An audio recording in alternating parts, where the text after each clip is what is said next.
नमस्कार। आयुलिंक आयुर्वेद हॉस्पिटल के द्वारा आयोजित इस वेबिनार सीरीज में आज मैं वैद्य अजय पिठिया कोलेस्टेरॉल विषय पर आप सभी से बात करूंगा।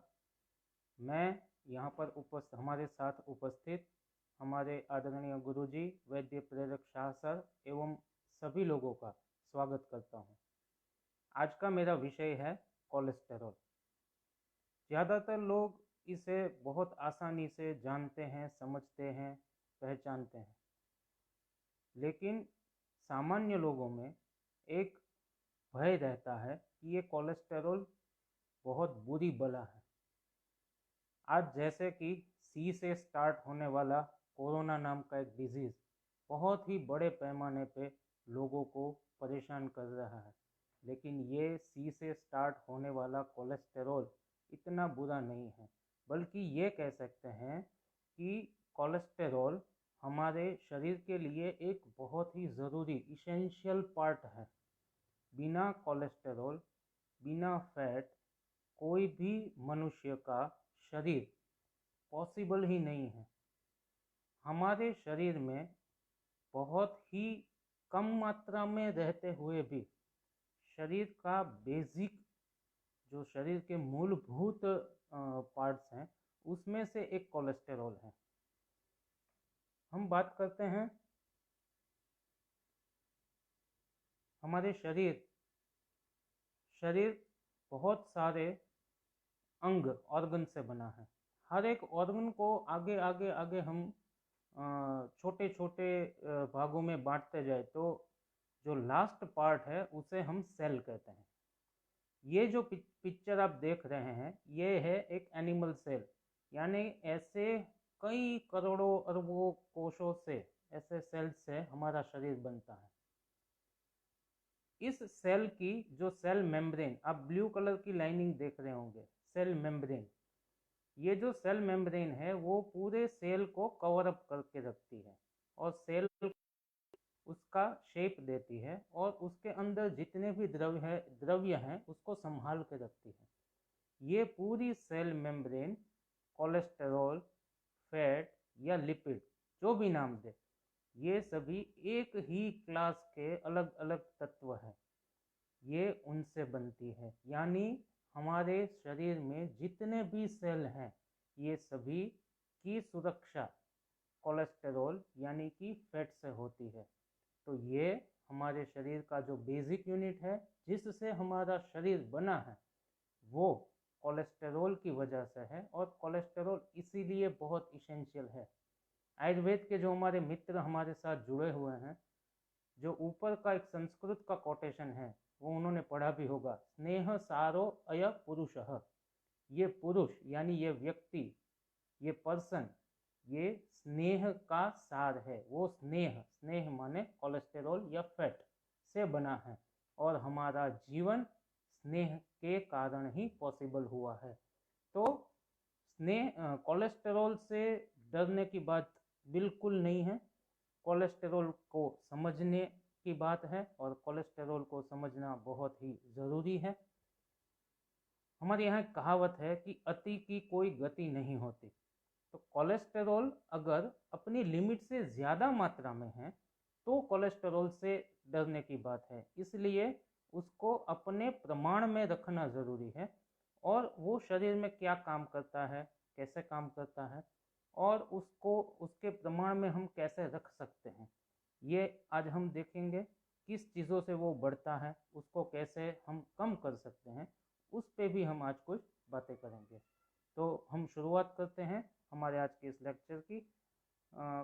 जो कोलेस्टेरॉल है ये सभी फैट यानी कि चर्बी जैसे जो भी सारे पदार्थ हैं जिसे हम फैट कहते हैं, कोलेस्टेरॉल कहते हैं, या लिपिड्स जो भी, ये भी आपने नाम सुना होगा, तो ये सभी एक ही तरह के क्लास के, एक ही ग्रुप के सभी मेंबर्स हैं। हमारा फूड हम डेली लेते हैं उसमें कुछ इसेंशियल चीज़ें हैं। जैसे एक है कार्बोहाइड्रेट। कार्बोहाइड्रेट माने कि जैसे हम रूटीन में लेते हैं गेहूं या चावल, इन सभी चीज़ों से हमें कार्बोहाइड्रेट मिलते हैं। जैसे कि ग्लूकोज है या ग्लाइकोजन है, ये सभी कार्बोहाइड्रेट है, वो हम खाते हैं और हमारे शरीर को जो भी एनर्जी है वो उनसे मिलती है। दूसरा है प्रोटीन। प्रोटीन हम जो वेजिटेरियन लोग हैं वो ज़्यादातर लेग्यूम्स यानी शिंबी धान्य जो बोलते हैं, जो कठोर बोलते हैं, उसमें से हमें मिलते हैं। जो नॉन वेज डाइट है उसमें भी प्रोटीन के बहुत सोर्स हैं, मिल्क में से हमें प्रोटीन मिलता है। तो ये प्रोटीन हमारे बॉडी के इसेंशियल पार्ट है, उसमें से बॉडी की कई सारी प्रोसेस है वो उस पर डिपेंड है। तीसरा है इम्पोर्टेंट है, वो है फैट।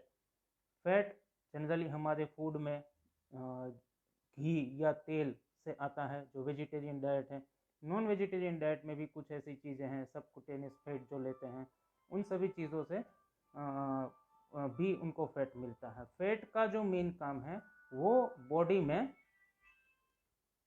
एनर्जी देना रहता है। सबसे एनर्जी का बड़ा सोर्स बॉडी में जो है वो फैट है।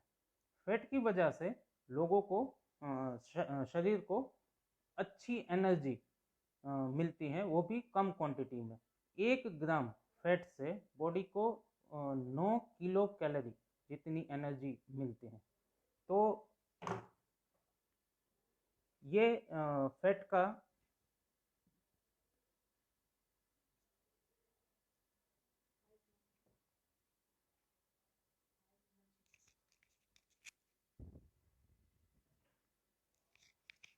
ये फैट का कोलेस्टेरॉल क्या चीज़ है वो अभी हम देखेंगे। तो कोलेस्टेरॉल या फैट, ये एक फैट लाइक सब्सटेंस है। कोलेस्टेरॉल एक तैलीय पदार्थ है जो हमारे पूरे शरीर में रहता है। जैसा हमने देखा, ये पानी में घुलता नहीं है, इनसॉल्युबल इन वाटर। ये जो कोलेस्टेरॉल या जो भी जितने भी लिपिड क्लास के जितनी भी चीज़ें हैं, ये हमारे पानी में मिक्सअप नहीं होते हैं, लेकिन ये फैट में यानी कि तेल, घी ऐसी चीज़ों में ये मिक्सअप होता है। हम जितना भी फैट बाई फूड लेते हैं वो लगभग 25% जितना उसका हिस्सा रहता है, और 75% जितना हिस्सा हमारा शरीर खुद बनाता है, जो लीवर में जिसकी प्रोसेस होती है।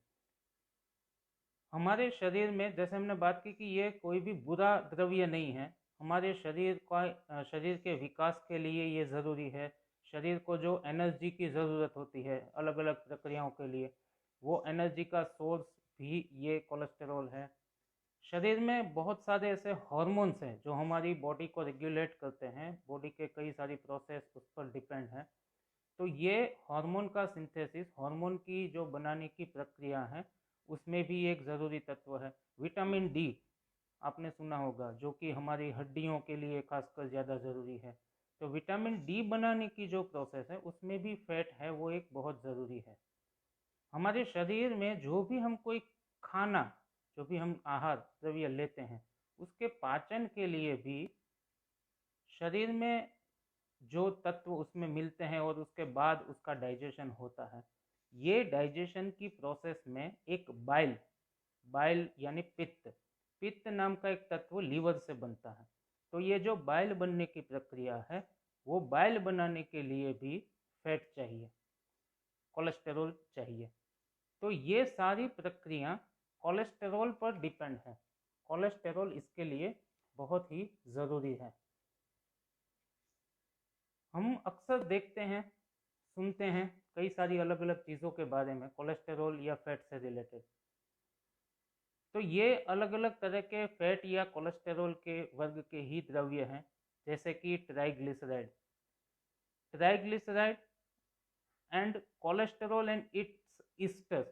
ये जो हम अलग अलग तरीके की खाने में जो चीज़ें लेते हैं उसमें से ये मिलते हैं, कुछ कुछ को बॉडी खुद बनाता है। ट्राइग्लिसराइड क्या है?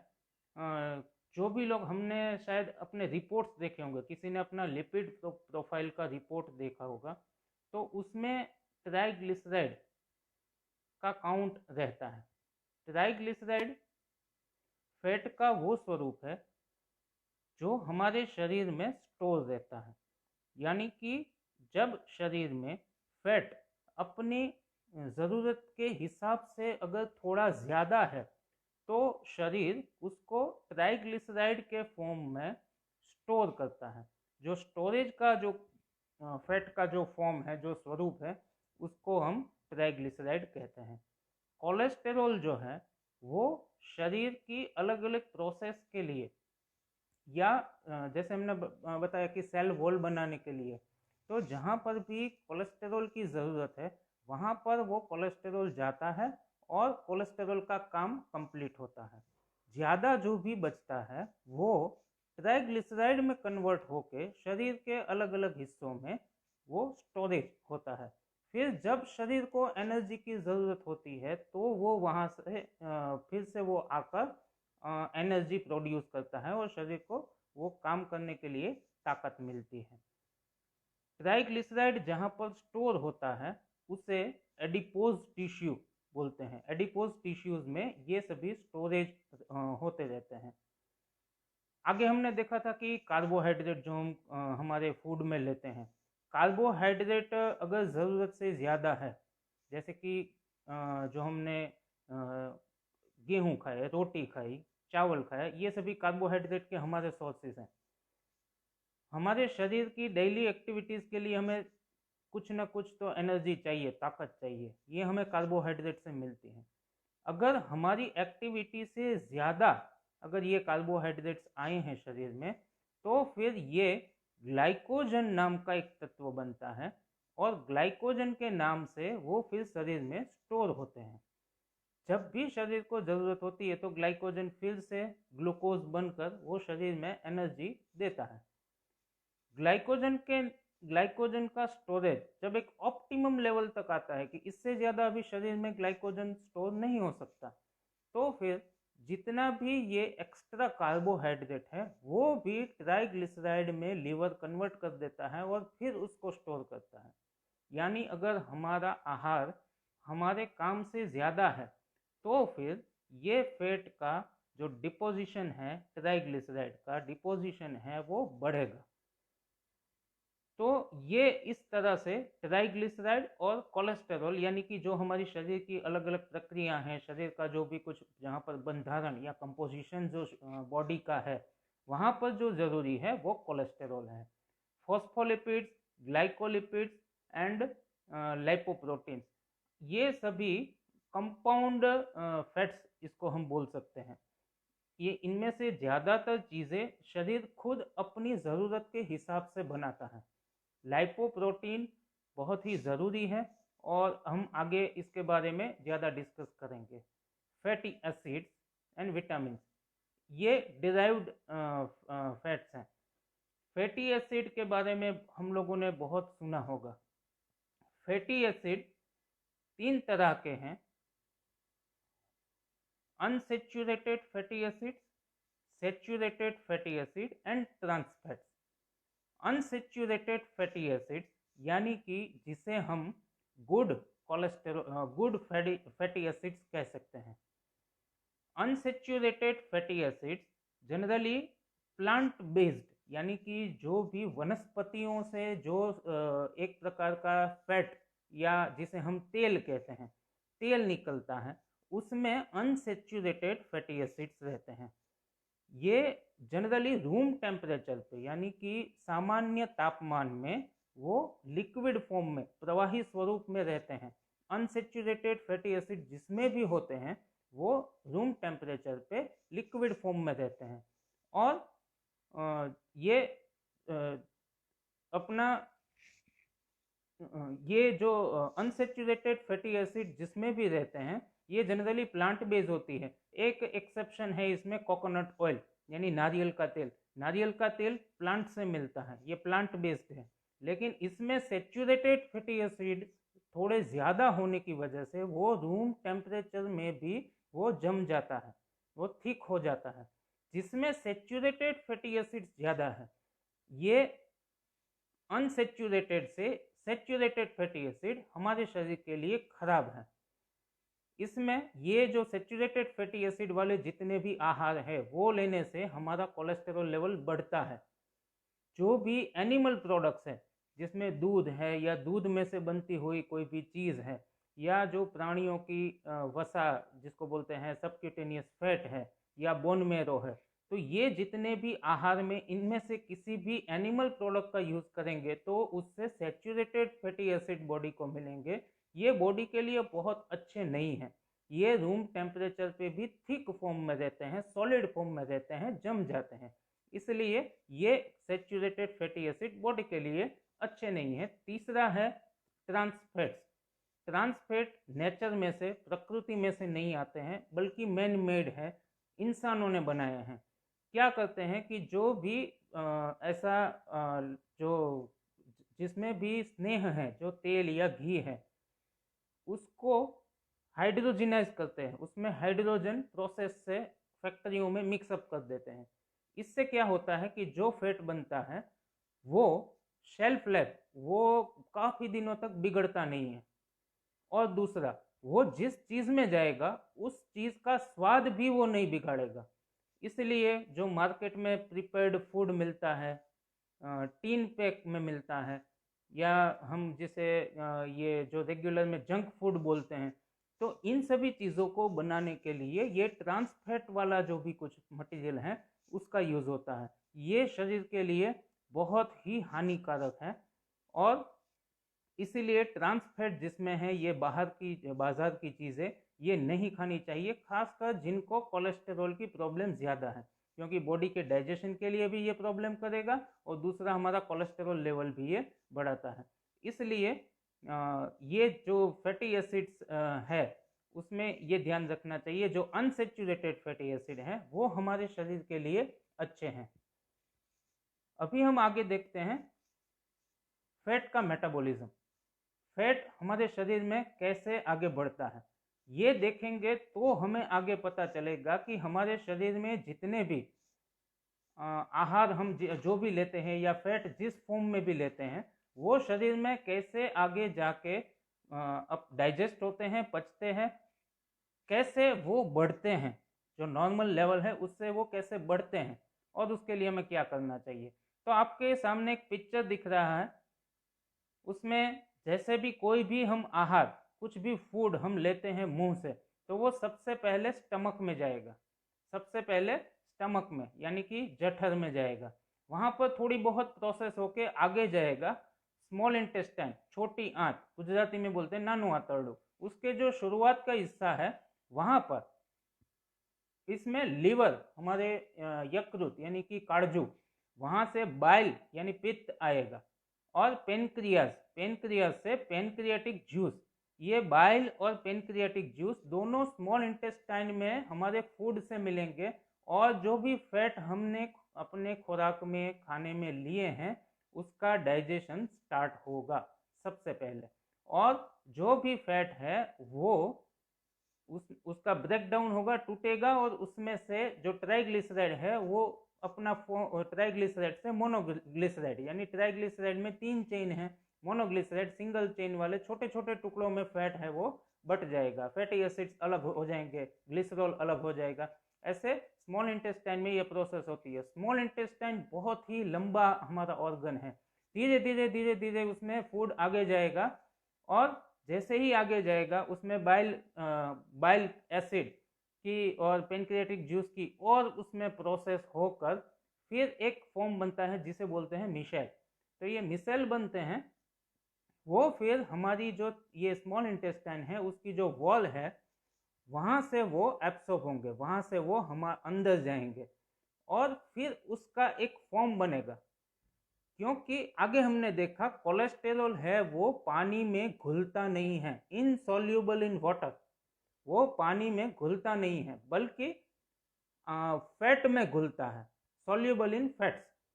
हमारे शरीर में जो भी मीडिया है, जो भी चीज़ें घूमती है, जैसे ब्लड है या लिम्फ है जिसे लसिका बोलते हैं, तो ये सभी वाटर मीडियम है, यही सभी पानी वाली चीज़ें हैं। तो इसमें अगर ये कोलेस्टेरॉल रहेगा अपने ही फॉर्म में तो ये घुलेगा नहीं। तो क्या होता है स्मॉल इंटेस्टाइन में प्रोटीन इस और ट्राइग्लिसराइड, कोलेस्टेरॉल, ये सभी का एक मेलजोल होता है और एक तत्व बनता है जिसे हम कहते हैं लाइपोप्रोटीन। लाइपोप्रोटीन माने लिपिड प्लस प्रोटीन। तो लिपिड के कुछ एक हिस्से ट्राइग्लिसराइड, कोलेस्टेरॉल और उसके साथ में प्रोटीन बाइंड होके बनता है लाइपोप्रोटीन। तो सबसे पहला जो लाइपोप्रोटीन यहाँ पर बनता है वो है काइलोमाइक्रोन बोलते हैं, मेडिकल लैंग्वेज में उसको बोलते हैं काइलोमाइक्रोन। फिर ये काइलोमाइक्रोन का फॉर्म है वो वहाँ की इंटेस्टाइन की लिम्फ वेसल्स के जरिए हमारे शरीर की सर्कुलेशन में जाएगा। इंटेस्टाइन के आसपास ये लिम्फ वेसल होती है, लिम्फ वेसल में लिम्फ यानी कि लसिका रहती है और फिर वहाँ पर वो काइलोमाइक्रोन आएगा, फिर वो सर्कुलेशन में शरीर में, पूरे शरीर में वो घूमेगा और आगे जाएगा। तो ये काइलोमाइक्रोन एक तरह का लाइपोप्रोटीन है। काइलोमाइक्रोन पानी में घुल सकता है, उसके दो एंड रहते हैं आगे पीछे जैसे। तो एक एंड ऐसा होता है कि जो पानी में घुल सकता है, एक एंड ऐसा होता है कि जो पानी में नहीं घुल सकता। तो जो एंड पानी में घुल सकता है उससे वो पानी में मिक्सअप होते हैं। फिर ये काइलोमाइक्रोन पूरे बॉडी में जाते हैं और फैट को, जहाँ पर भी एनर्जी की ज़रूरत है वहाँ पर वो फैट को पहुँचाते हैं। अगर ज़्यादा है शरीर में, अभी ज़रूरत नहीं है, ज़्यादा है, तो फिर वो उसको लीवर में ले जाता है और लीवर में उसका स्टोरेज होता है। ये जो लाइपोप्रोटीन है उसका पहला फॉर्म है काइलोमाइक्रोन। सबसे पहले बनता है काइलोमाइक्रोन। काइलोमाइक्रोन कुछ ऐसी रचना होती है, इसमें आप अंदर बीच में एक बड़ा सर्कल आपको दिख रहा है, उसके अंदर आपको येलो एंड वाइट छोटे छोटे तारों जैसी रचना है, स्ट्रिप्स लाइक। तो वो सभी ट्राइग्लिसराइड है और बाहर उसको प्रोटीन और फॉस्फोलिपिड्स का लेयर उसको कवर अप करता है। ये चार तरह के लाइपोप्रोटीन्स हैं। कोलेस्टेरॉल लिपिड प्रोफाइल के रिपोर्ट्स में आपने इन सभी चीज़ों का, काइलोमाइक्रोन को छोड़ के बाकी जो नीचे तीनों नाम लिखे हैं VLDL, LDL एंड HDL, इनका नाम पढ़ा होगा। VLDL, LDL एंड HDL ये भी लाइपोप्रोटीन के फॉर्म है। काइलोमाइक्रोन सर्कुलेशन में गए, उसमें से ट्राइग्लिसराइड अलग अलग होते हैं, उसमें से ट्राइग्लिसराइड निकलते हैं। फिर जो कोलेस्टेरॉल वाला पार्ट उसमें बच जाता है वो लिवर में जाता है और उसमें से VLDL, इसका फुल फॉर्म है very low density lipoprotein. Density माने घनता, गुरुत्वता। तो ये सभी लाइपोप्रोटीन्स हैं, उसमें प्रोटीन और फैट का दोनों मिला के ही लाइपोप्रोटीन बनते हैं। प्रोटीन एंड फैट मिक्सअप होकर लाइपोप्रोटीन। तो डेंसिटी जितनी कम उतनी उसकी साइज बड़ी रहती है। काइलोमाइक्रोन की साइज बहुत ही बड़ी रहती है। उसमें से ट्राइग्लिसराइड निकल गए, प्रोटीन थोड़ा भी ज़्यादा है, तो ये बना है VLDL।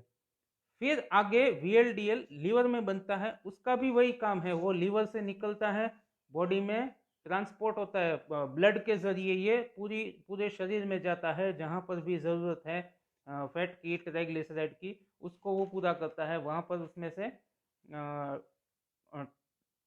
ट्राइग्लिसराइड है वो अलग होते हैं। फिर उसमें से एक बनता है, इसको बोलते हैं इंटरमीडिएट डेंसिटी लाइपोप्रोटीन IDL। वो भी अपने जो भी है उसमें से फैट या कोलेस्टेरॉल उसको बॉडी में जहाँ ज़रूरत है वहाँ ट्रांसपोर्ट करता है, फिर वो अब लीवर में वापस जाता है। लीवर में VLDL, काइलोमाइक्रोन लीवर में गया, VLDL बना, फिर वो घूम के वापस जाता है, सभी को ट्राइग्लिसराइड छोड़ के आता है, वापस वो लीवर में जाता है, उसमें से बनता है LDL यानी कि लो डेंसिटी लाइपोप्रोटीन। VLDL में काइलोमाइक्रोन की कंपेयर में थोड़े कम फैट थे। LDL में VLDL से भी फैट का प्रमाण कम रहता है। इसमें हम एक आगे देखते हैं।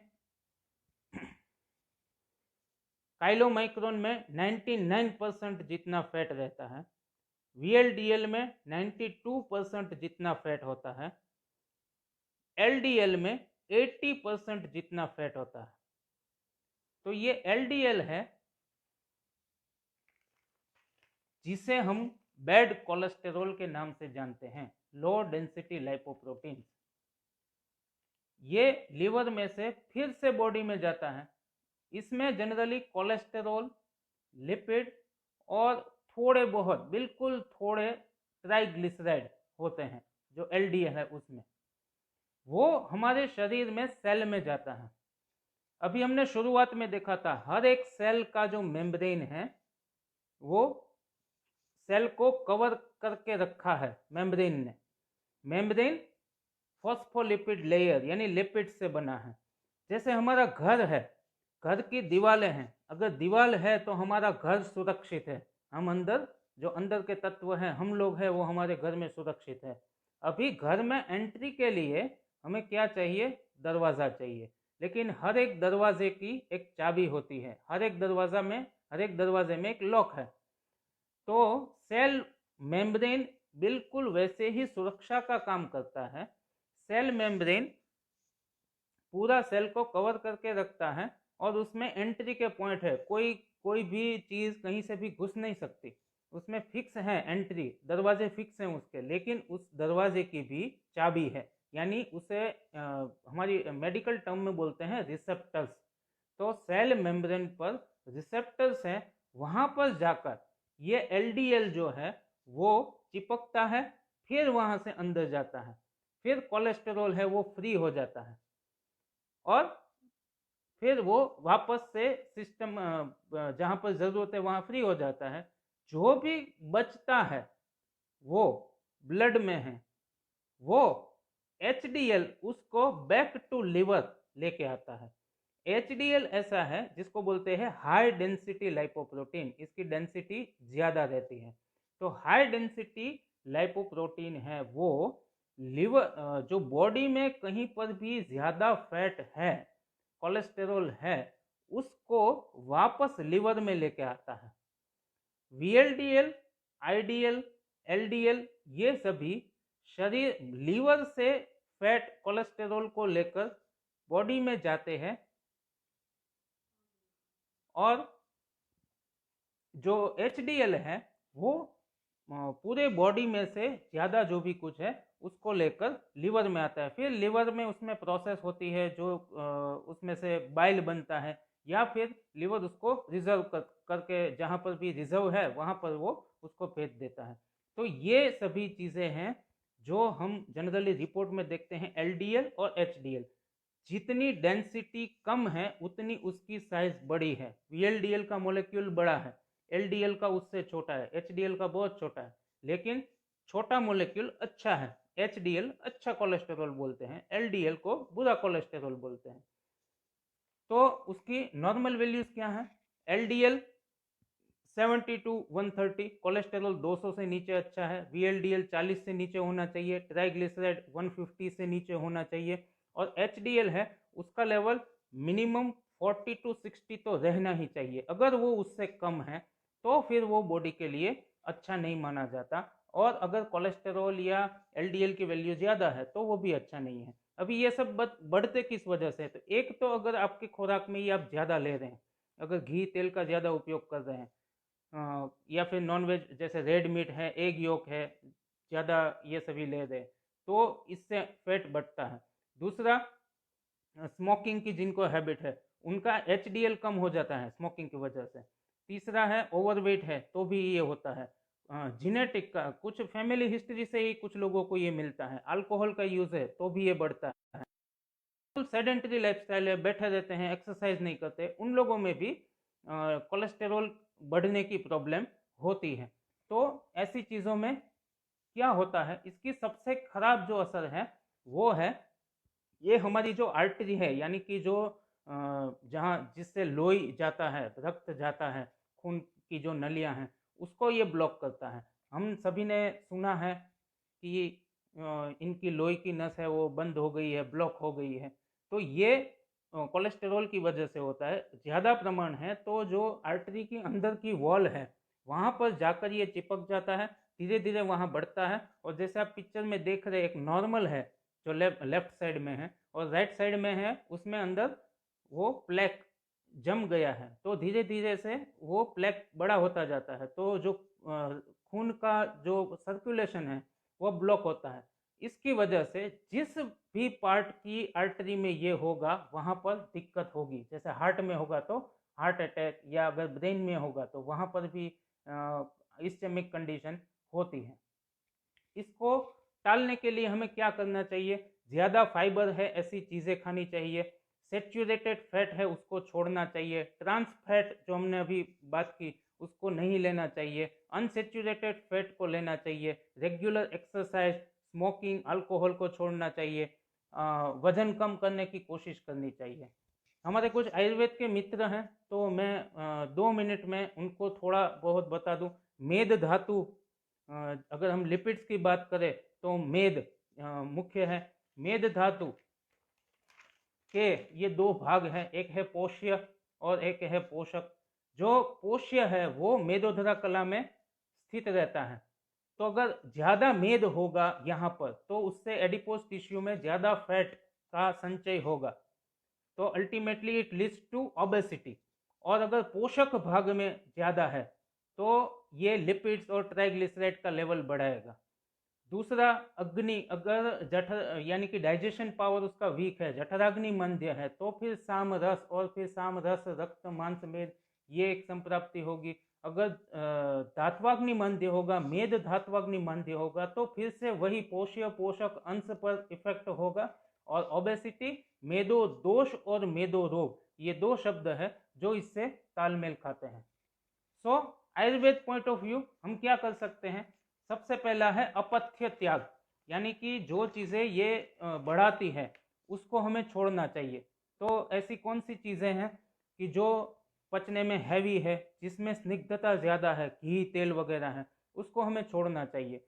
और पथ्य का सेवन माने जो वृक्ष है, जैसे कि बाजरा है, यव है, मूंग है, ये सभी चीज़ें अच्छी है खाने के लिए, उसे खानी चाहिए। खासकर जो हमारी डाइटरी स्टाइल है, पैटर्न है, उसमें अगर हम बार बार हर 1-2 घंटे में कुछ ना कुछ खाते हैं, या कोई भी दो ठीक से नहीं ऐसे मिक्सचर करते हैं, विरुद्धाहार जिसे बोलते हैं, अनकम्पेटिबल डाइट्स, तो ये सभी चीज़ों को छोड़ना चाहिए। रेगुलर एक्सरसाइज, व्यायाम करना चाहिए। शोधन भी इसका एक कंसेप्ट है, पंचकर्म इसके लिए ज़रूरी है। तो ये सभी ट्रीटमेंट प्रोटोकॉल है, उसको फॉलो करने चाहिए। आखिर में एक बात आती है जो ज़रूरी है, वो है कि हमें खाने में तो फिर क्या लेना चाहिए। तो अगर लिपिड्स आर इसेंशियल, ये खाना भी ज़रूरी है, इसको हम बिल्कुल छोड़ सकते नहीं। अगर तेल की बात करें तो तिल तेल इज बेस्ट, यानी कि तिल का तेल, sesame oil is the best according to Ayurveda. तिल का तेल खाने में सबसे अच्छा है। प्रदेश के हिसाब से देखें तो हम देखें तो साउथर्न पार्ट में इंडिया में कोकोनट ऑयल यूज़ करते हैं। हमारे यहाँ जनरली मूंगफली का तेल, ग्राउंडनट ऑयल यूज़ होता है। नॉर्थ इंडिया में जनरल ऑयल यूज़ होता है। तो ये हमारे जेनेटिक स्ट्रक्चर में, फैमिली में, ट्रेडिशन में घुल गया है, तो हमें ये सात्म्य है, तो ये हम खा सकते हैं। ध्यान ये रखना है कि क्वांटिटी एक हद से ज़्यादा बढ़े ना। तो ये तेल हम ले सकते हैं। घी में गाय का घी बेस्ट है, इससे सेचुरेटेड जो फैट्स हैं वो ज़्यादा होते हुए भी ये HDL को बढ़ाता है, ऐसे कई रिसर्च पब्लिश भी हो चुके हैं। तो गाय का घी खाने के लिए अच्छा है। फिर भी किसी को हाइपरलिपिडेमिया यानी कि लिपिड्स बढ़े हैं, तो क्या चीज़ें वो है जो घर में है और इस्तेमाल कर सकते हैं? तो ऐसे है गार्लिक यानी कि लहसुन, ये बहुत ही अच्छा है। दूसरा ऐसा है जिंजर यानी कि अदरक, तो इसका भी इस्तेमाल कर सकते हैं, अपने रेगुलर डाइट में इस्तेमाल कर सकते हैं। ब्लैक पेपर यानी काली मिर्च, इसके अलावा फेनेल यानी सौंफ, या जिसको कोरिएंडर सीड्स, धनिया, तो ये सभी चीज़ें, ग्रीन टी, मेडिसिन में गुग्गुलू है या त्रिकटू है, इनका भी बहुत उपयोग है। लेकिन जो भी कोई मेडिसिन है ये आपको कंसल्ट करना है, तो आपके नज़दीक के जो भी कोई आयुर्वेद डॉक्टर हैं उनको एक बार अपने रिपोर्ट के साथ कंसल्ट कर सकते हैं और आगे इसकी ट्रीटमेंट प्लान आउट कर सकते हैं। तो ये हमारा आज का विषय था, कोलेस्टेरॉल। मुझे आशा है कि आप सभी को पसंद आया होगा।